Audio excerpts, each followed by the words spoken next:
11장 1절로 9절 말씀 제가 읽겠습니다.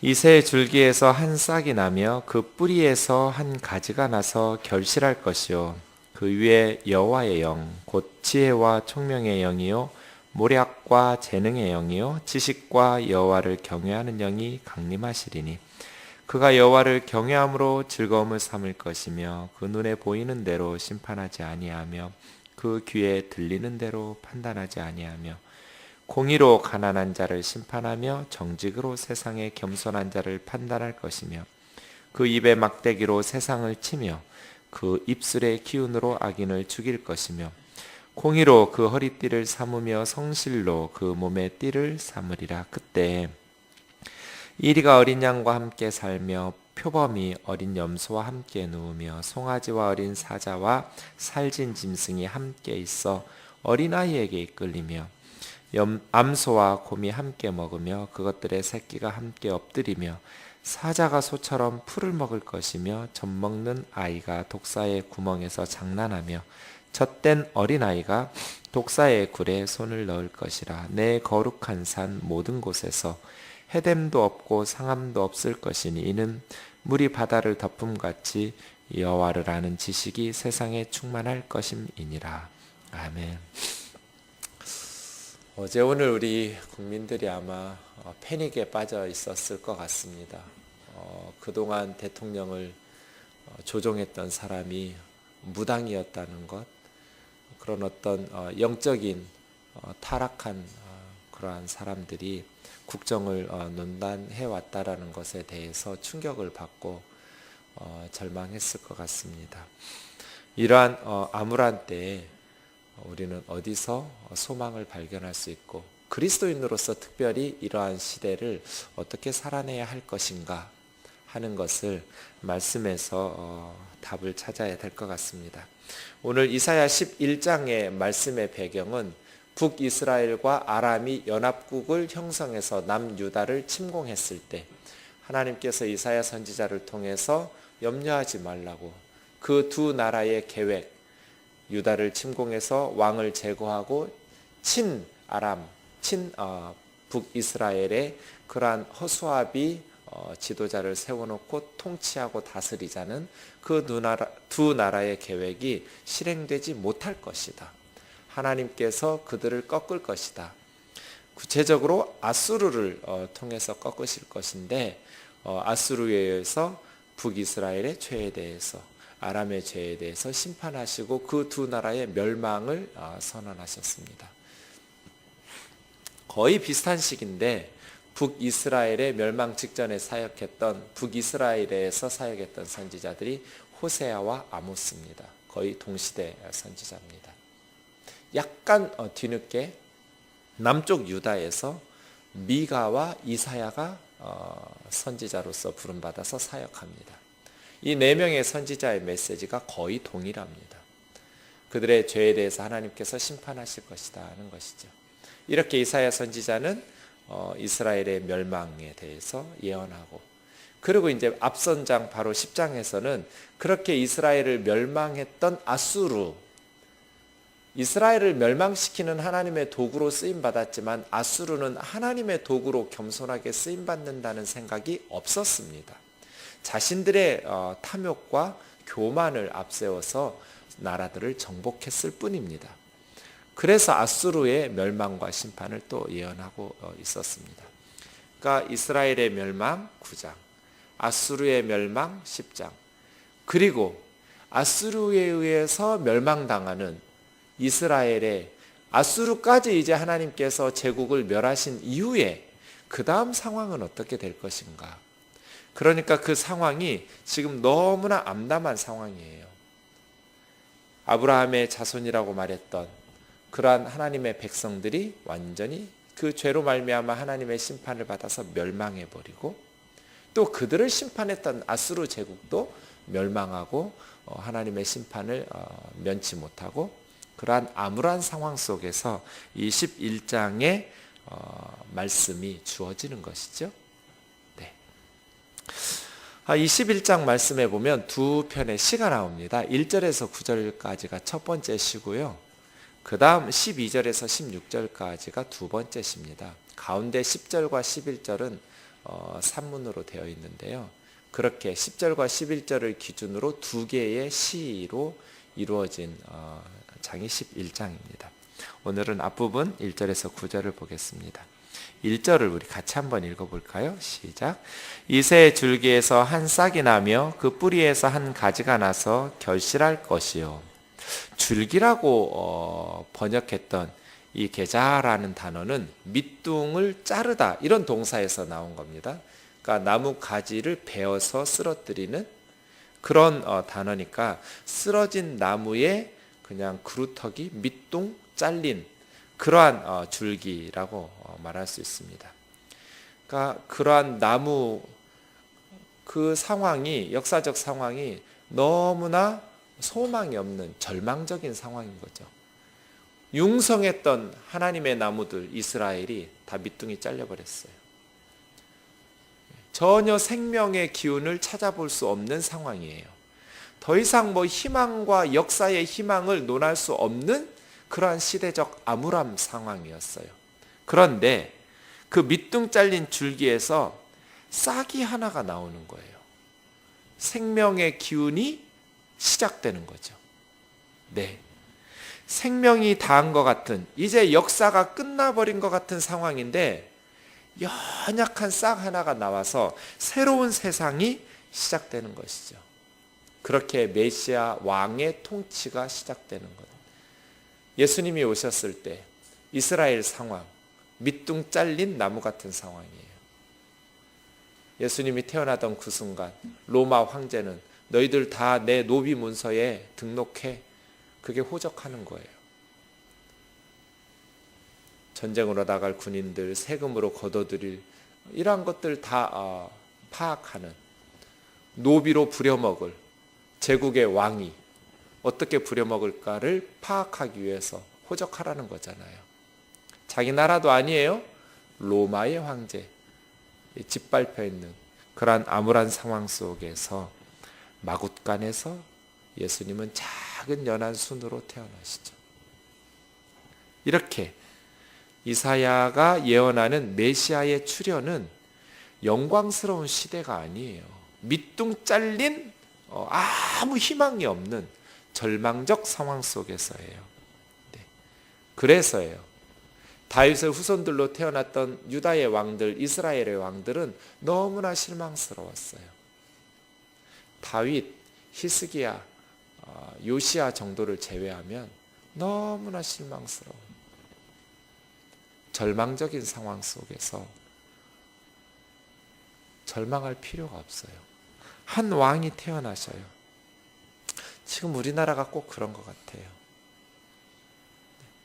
다윗과 솔로몬 시대의 영광스러운 시기도 있었어요. 그런데 그 이후로 이사야 선지자가 말씀을 전할 때 이스라엘의 영광은 사라지고 밑둥 잘린 나무 같은 역사, 너무나 암담한 상황이었어요. 아무리 세상 왕들에게 절망하고 이 시대가 암울한 것 같아도 하나님의 백성들은 이 희망이 있어야 돼요. 이사야 선지자가 전했던 한 싹 말이에요. 밑둥 잘린 나무 가지에서 새로운 역사를 시작하시는 하나님의 회복의 희망. 그런데 특이한 것은요, 이새의 줄기예요. 메시아는 다윗의 씨잖아요. 다윗의 후손. 보통 이스라엘 왕들은 다윗의 후손으로 나오거든요. 근데 다윗의 아버지 이새의 줄기라는 것은 이 새로운 메시아 왕은 또 하나의 다윗이란 뜻이에요. 다윗의 후손일 뿐 아니라 이것보다는 이새의 줄기에서 나오니까요, 새로운 다윗, 이러한 왕이라고 말할 수 있어요. 근데 더 놀라운 것은 이새의 줄기에서 나온 싹인데 뿌리에서 가지가 나와요. 그 다음에는 이새의 뿌리라는 것은 이새가 그 뿌리에서 나온다는 거예요. 그러니까 우리 머리로는 IQ 300도 안 되는데 너무 복잡하게 생각하실 거 없어요? 그냥 성경 써진 대로 보시면 돼요. 이 메시아 왕은 이새의 줄기니까 이새의 후손이에요. 이새라는 줄기에서 나온 싹이니까요. 그런데 동시에 이 이새가 이 뿌리에서 나와. 이새 뿌리니까 또 이새가 다윗의 아버지가 이 메시아의 뿌리에서부터 나오게 하는 그런 존재예요. 네. 한 가지가 나와서 결실할 거예요. 하나님께서 새로운 역사를 시작하고 계셔요. 너무나 암울한 역사적 상황 속에서 하나님께서 한 싹을 틔우기 시작하셨어요. 2절이요. 시작.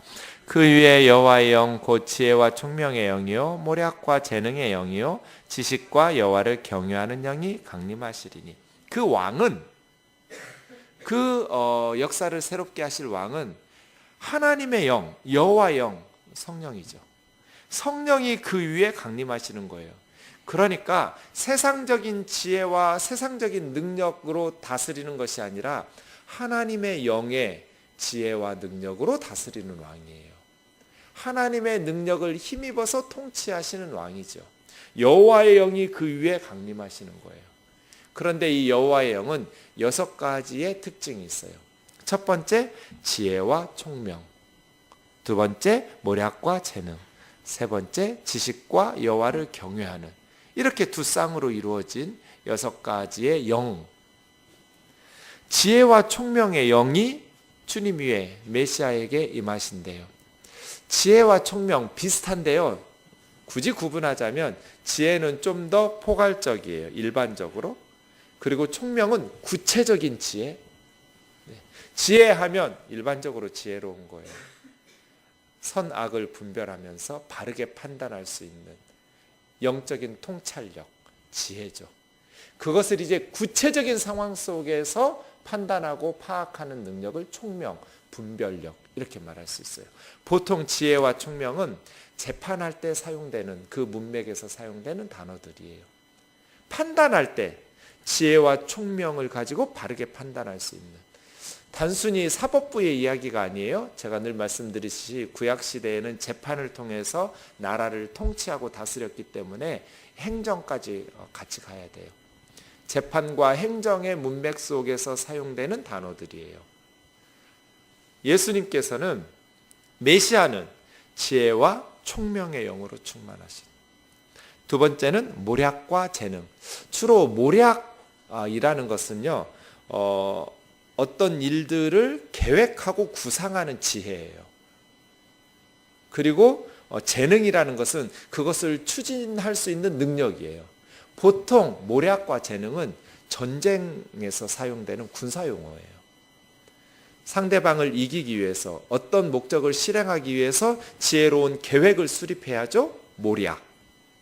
작전이 있어야 하잖아요, 이기려면. 그리고 그것을 용기 있게 추진해 나가는 재능, 힘.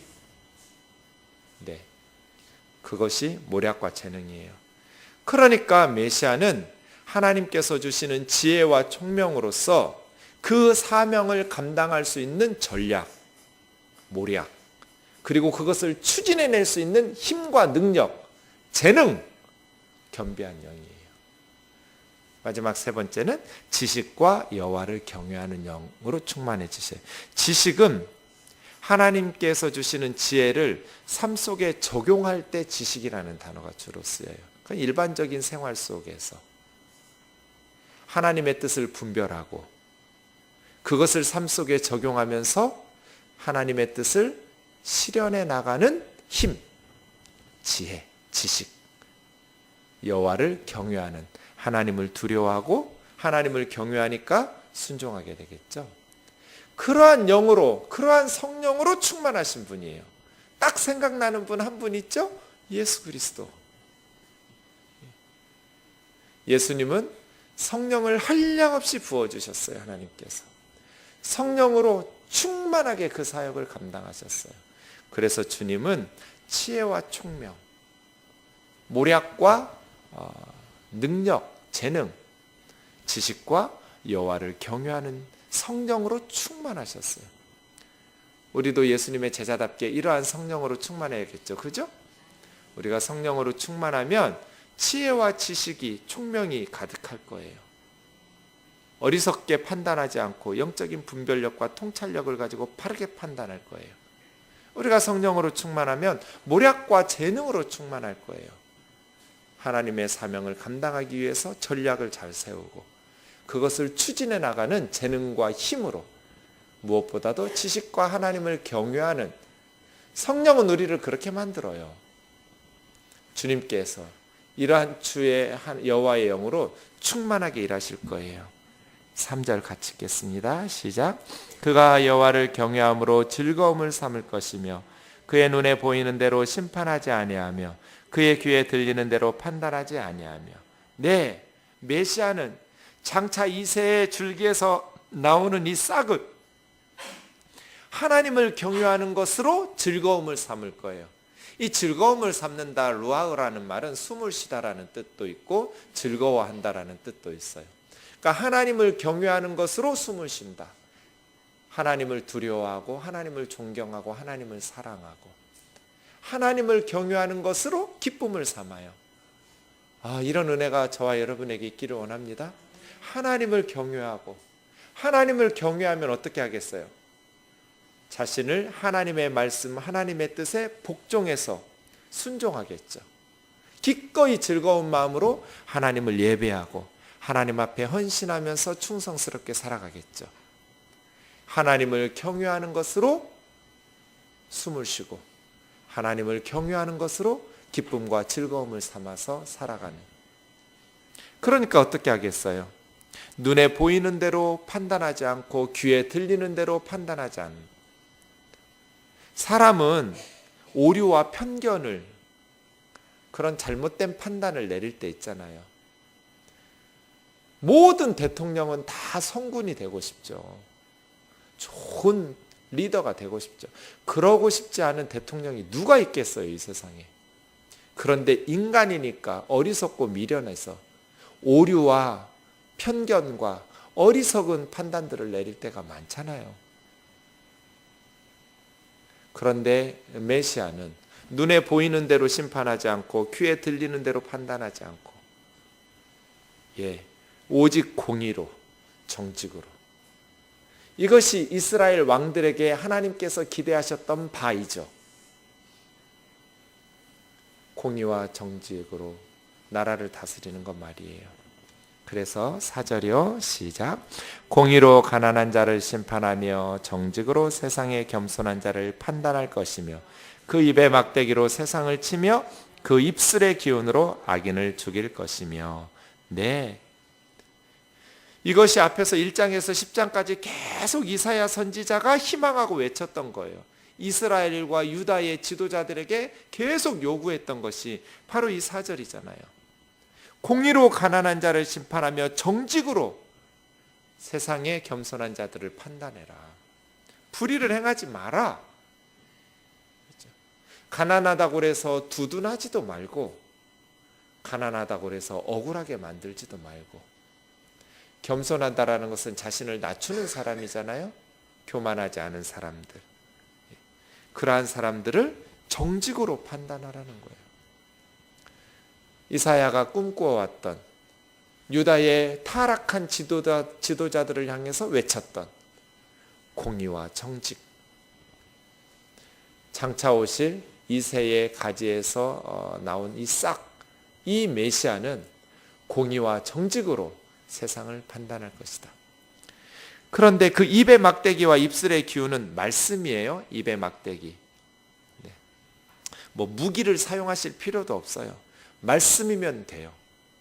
그 입술의 기운으로, 입의 막대기로 세상을 치며 악인을 죽일 것이며, 이 세상은 악인이에요. 이 두 문장이 대꾸잖아요. 그럼 앞문장 제대로 해석하려면 뒷문장 보면 되고, 뒷문장 제대로 보려면 앞문장 보시면 돼요.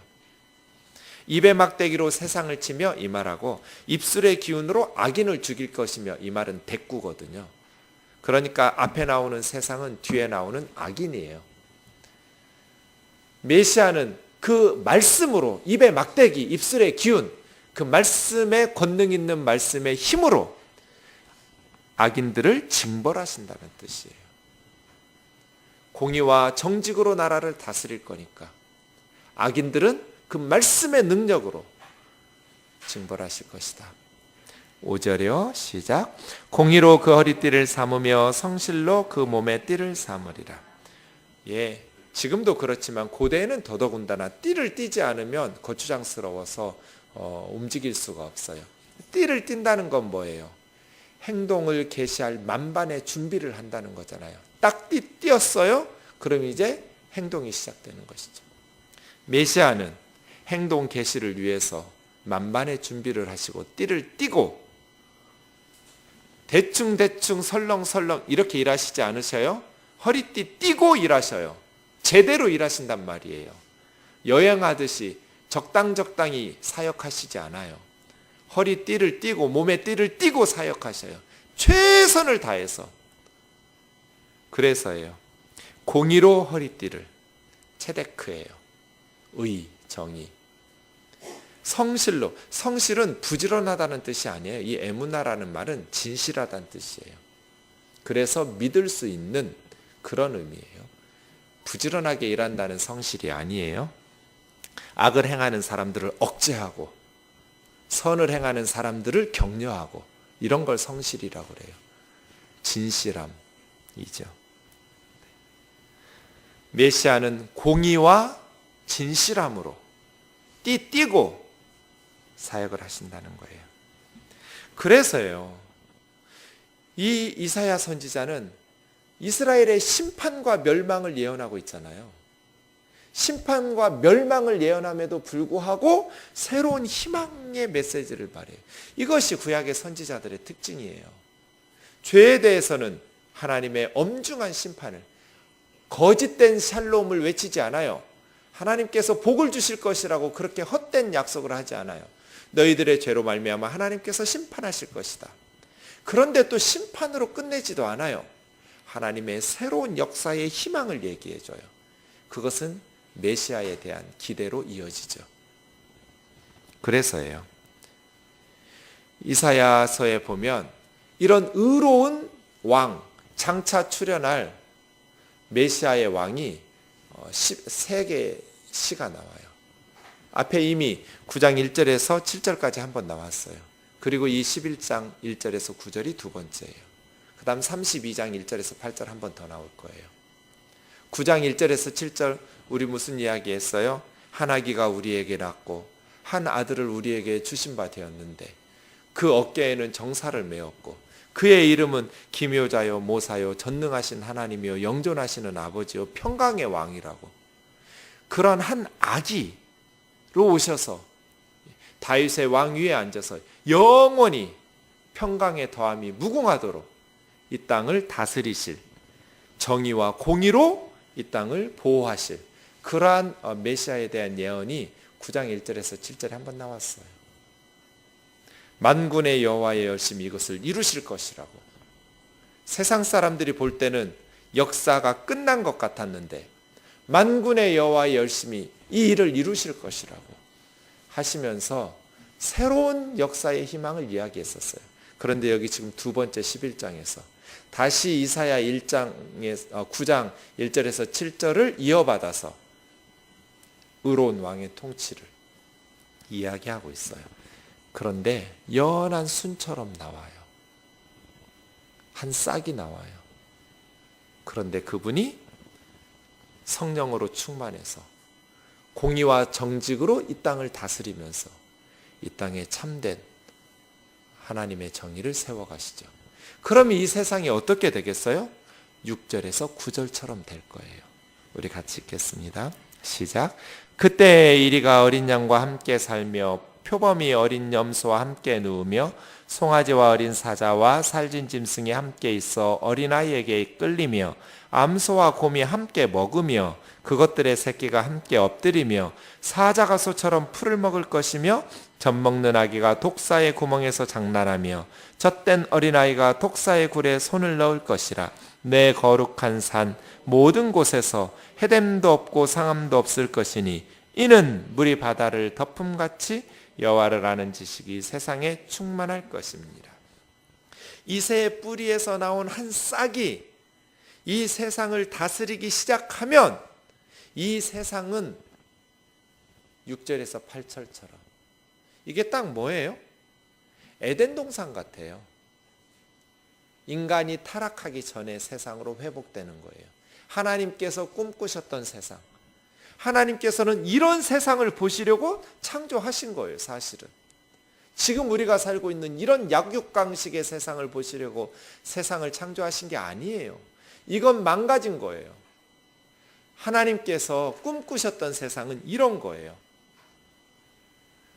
그런데 세 가지 측면에서 이새의 줄기에서 나온 싹이 다스리는 공의로운 세상이 되면 세 가지 차원에서 변화가 일어나요.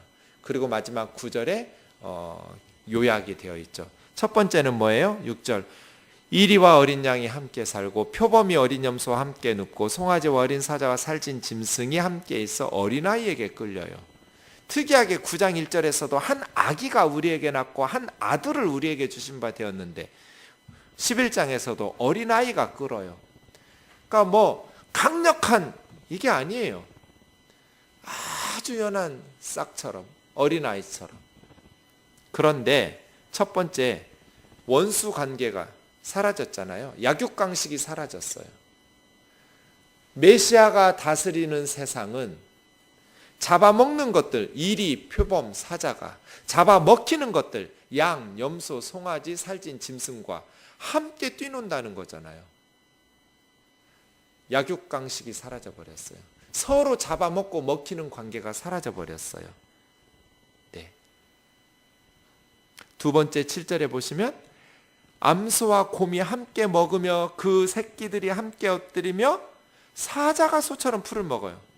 그러니까 아예 두 번째는 맹수들이 이러한 것들을 잡아먹었던 양이나 염소를 잡아먹었던 맹수들이 아예 본질적으로 변화되는 거예요. 풀을 먹어요. 에덴 동산이 이랬잖아요. 가끔 질문해요, 아이들이. 목사님, 근데요, 노아 방주에 들어갈 때 사자들이 토끼 잡아먹지 않았을까요? 노아 방주 안에서? 어떻게 생각하세요? 안 잡아먹었어요. 왜요? 한 번도 잡아먹어 본 적이 없어요. 창세기 1장 29절 30절에 보시면 채식만 가능했어요. 사람들에게도 채식만. 동물들도 풀을 먹게 되어 있었어요. 그러니까 노아 방주 들어가기 전에 육식을 해본 적이 없어요.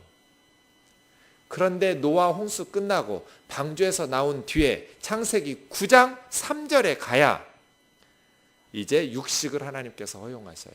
세상이 변화돼가지고 먹거리가 없어지니까 지금 뭐 물고기니 뭐니 다 잡아먹어도 3초에 한 명씩 굶어 죽잖아요. 그러니까 하나님께서 육식을 허용하기 시작하신 건 방주에서 나온 9장 3절이에요. 방주에 들어갈 때 먹은 적이 없어요. 그러니까 이거는요, 에덴 동산이 회복되는 거예요. 사자들이 풀을 먹어요. 곰들이 풀을 먹어요. 암소를 먹던 곰과 사자가 암소들과 함께 풀을 뜯어 먹어요. 그러니까 본질적으로 맹수들이 변화돼 버리는 거예요. 이것이 두 번째. 그 다음 세 번째는요, 8절. 젖먹는 아기가 독사의 구멍에서 장난하며 젖된 어린아이가 독사의 굴에 손을 넣을 것이라. 죄가 완전히 제거돼 버리니까 이제는 평화가 회복되는 거예요. 원래 어린아이와 여자의 자녀들 그리고 독사들은 원수관계였잖아요. 창세기 3장 15절에서부터. 그런데 죄가 제거되니까 이제 모든 원수관계가 해소되고 평화가 정착되는 거예요. 그래서 나의 거룩한 삶 모든 곳에서는 해됨도 없고 상함도 없는 메시아가 다스리시면 의도적인 폭력도 없고 우발적인 폭력도 사라지는 거예요. 해함도 상함도 없는. 이것이 우리가 꿈꾸어야 될 하나님의 나라예요. 장차 완벽하게 요한계시록 21장에 보면 이 하나님의 꿈이 천국에서 성취되죠. 처음 하늘과 처음 땅이 다 사라진 후에 새 하늘과 새 땅에서 선지자들이 꿈꾸었던 이러한 것이 완벽하게 실현될 거예요. 그래서 그곳에서는 눈물도 없고 죄도 없고 다시 곡하는 것도 없고 죽는 것도 없고 상하는 것이 없는, 해됨도 없고 상함도 없는. 그러나 이 땅 가운데서 우리는 메시아의 통치로 말미암아 이런 선지자들의 꿈을 또 이루어야 돼요. 저는 이 말씀을 보면서 항상 통일한국을 생각해요. 북이스라엘이 멸망하고 남유다도 바벨론에게 멸망하고 아수르에게 멸망하고 바벨론에게 멸망했던 남북 이스라엘이 선지자들이 그 멸망을 선포하면서도 꿈꾸는 나라는 바로 이런 나라예요. 사자들이 어린 양과 함께 뛰노는 것, 곰과 송아지들이 함께 누우는 것, 어린이들이 독사굴에 손 넣고 장난쳐도 물지 않고 해함도 없고 상함도 없는 참된 평화가, 통일 한국은 이런 나라가 되었으면 좋겠다. 우리 죄에 대해서 하나님께서 징계하시고 우리의 징계가 끝났다면 예수 그리스도의 은혜 안에서 통일 한국이 이런 나라, 내년도 대선을 앞두고 국가 지도자들이라면 이런 비전을 제시해야 하잖아요. 어려서부터 경쟁을 가속화시켜서 잡아먹히지 말고 잡아먹는 사람 만드는 나라 말고요. 정규직이 되어라. 명문대에 들어가라. 그래서 사자가 되어라. 표범이 되어라. 잡아먹히지 말아라. 이런 건 비전이 아니에요. 선지자들이 꿈꿨던 세상은 사자 만드는 그런 걸 축복이라고 외치지 않았어요. 정규직이든지 비정규직이든지 부자든지 가난하든지 많이 배웠든지 못 배웠든지 힘이 있든지 가난하든지 정직하게 살면 두려워할 필요가 없는, 어린 양과 사자들이 함께 뒤능글고 뛰놀고 아예 폭력성이 제거돼 버려서 사자들과 곰들이 풀을 뜯어먹는, 힘없는 사람들, 어린 양들, 염소들 잡아먹으려고 골목 상권까지 다 침입하는 거대 자본들이 아니라 아예 풀 뜯어먹고 살아가는, 그리고 모든 죄성이 제거되고 나니까 해함도 상함도 없는 그런 통일 한국을 꿈꿔야 하잖아요. 어떻게 그런 나라가 가능할까요? 9절 끝에 보세요. 이는 물이 바다를 덮음같이 여호와를 아는 지식이 세상에 충만할 것입니다. 물이 바다를 덮는다는 건 뭐예요? 최대한 가득 채운 게 물이 바다를 덮는 거예요. 물이 들어가면 빈틈없이 다 들어가잖아요. 이렇게 여호와를 아는 지식이 온 세상에 충만하게 될 때, 그러니까 모든 문제는 미르 재단이니 K스포츠 재단이니 이런 무당한테 나라가 농락당하는 이유는 뭐예요? 무식해서 그래요. 어떤 무식? 영어 수학을 못한 무식이 아니라 여호와를 알지 못하는, 여호와를 아는 지식이 세상에 충만해지면, 그래서 교회의 사명은 뭐예요? 하나님을 아는 지식을 세상에 보급하는 게 교회 사명이에요. 목회의 사명은 뭐예요? 하나님을 아는 지식을 보급하는 게 목사의 사명이에요. 여호와를 아는 지식이 세상에 충만해질 때 우리가 꿈꾸는, 그래서예요. 성경 한국이 아니면, 성서 한국이 아니면 우리나라는 무당 한국이 될 거예요. 온 천지가 무당 천지가 될 거예요. 점쟁이들 천지가 될 거예요. 교회 안에서도 물신 숭배와 이기주의가 팽배해서 그저 어려서부터 아이들에게 먹히지 말고 먹는 사람 되라고, 사자 되라고, 곰 되라고, 표범 되라고, 이리 되라고 가르치는, 이건 선지자들이 꿈꾸는 메시아의 통치가 아니에요. 어려서부터 우리 아이들은 사자들아, 너는 풀 뜯어 먹으라고 가르쳐야 되고, 더불어 함께 연약하던 자들과 공존할 수 있는. 그런데 우리는 악에 대해서 너무 침묵해요. 세월호를 침묵하면 우리 애들이 죽는 날이 와요. 잘못된 건 뜯어 고쳐야 하잖아요. 그래야 그 아이들의 희생이 헛되지 않고 나라가 바로 되었다라는 위로라도 있어야 그 부모들이 살 거잖아요. 제가 세월호 3년 얘기한다고 그랬어요. 아직 3년 안 됐어요. 그만 좀 얘기하라는 분들이 하도 많아가지고. 내 자식이 죽었다면 어떻게 하겠어요? 그런 소리 하겠어요? 그만 좀 하라고? 여러분 아들, 딸 상상해 보세요. 그 아들, 딸이 물속에서 죽었다면 여러분은 어떻게 살 것 같으세요, 지금? 멀쩡한 정신으로 살겠어요? 그 부모들 제가 만나봤더니 다 제정신이 아니에요. 마음이 무너진 게 아니라 몸도 다 망가져 버렸어요. 인생이, 가정이 파괴돼 버렸어요.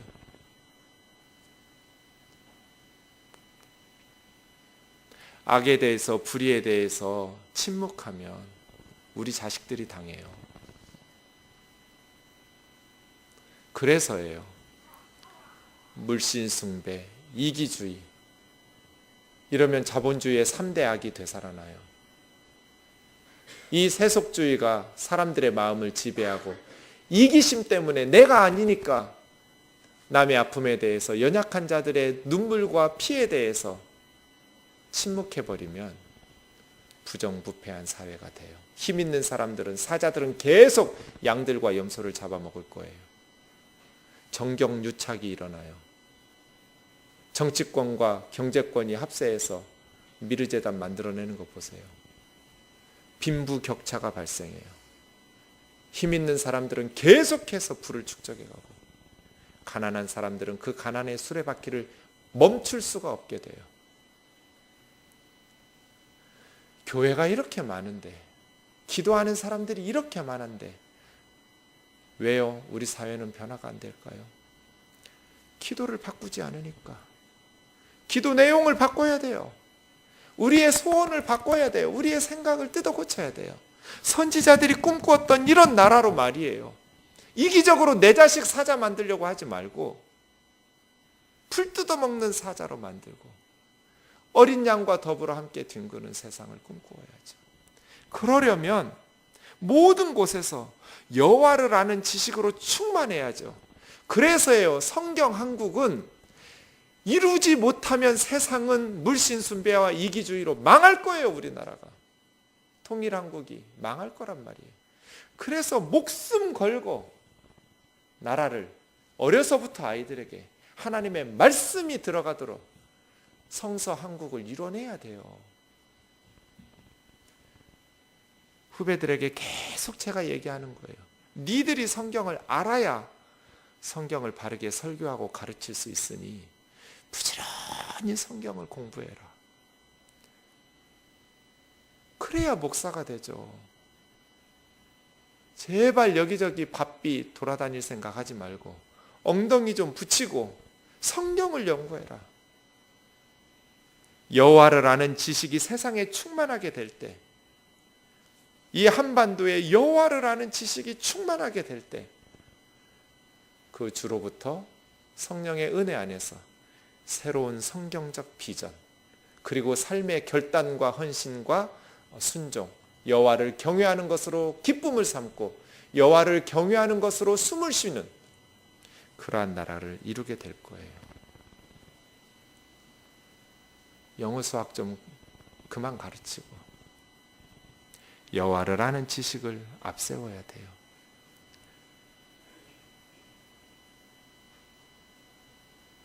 제가 눈이 어두워서 이제 책을 못 봐요. 기를 쓰고 책을 보려고 했거든요. 작년부터 노안이 왔는데요. 그러다가 아내의 한마디 말에 궤도를 수정했어요. 책 좀 그만 읽어. 그동안 읽은 것 좀 실천을 해. 그게 주님의 음성으로 들리더라고요. 그래, 기를 쓰고 읽을 필요 없다. 눈 컨디션 좋을 때 성경 읽고, 컨디션 나쁘면 책 덮고, 그냥 그동안 내가 읽었던 것들을 좀 별로 없지만 묵상하고 어떻게 하면 실천할 수 있을지 생각하자. 책 읽는 시간이 줄어드니까 생각하는 시간이 많아지고 생각이 깊어져요. 여호와를 아는 지식으로 가득하자. 세상의 지식들, 책들 많이 읽으려고 욕심 많이 부렸는데 하나님을 아는 것, 그것을 교회 안에서 우리 다음 세대들에게 하나님의 말씀인 성경으로 이 나라를 세워가는 것. 불완전하겠지만 장차 올 메시아의 나라의 완성인 저 천국에서 이 선지자들의 희망, 하나님께서 이사야를 주셨던 이러한 꿈이 완성되시겠지만 이 땅에서 우리는 불완전하나마 부분적이나마 이 선지자들이 꿈꾸었던 하나님의 꿈과 희망이 교회 안에서부터 이루어져야 하잖아요. 우리 세대가 그런 세대였으면 좋겠습니다. 찬양하고 기도합시다. 여러분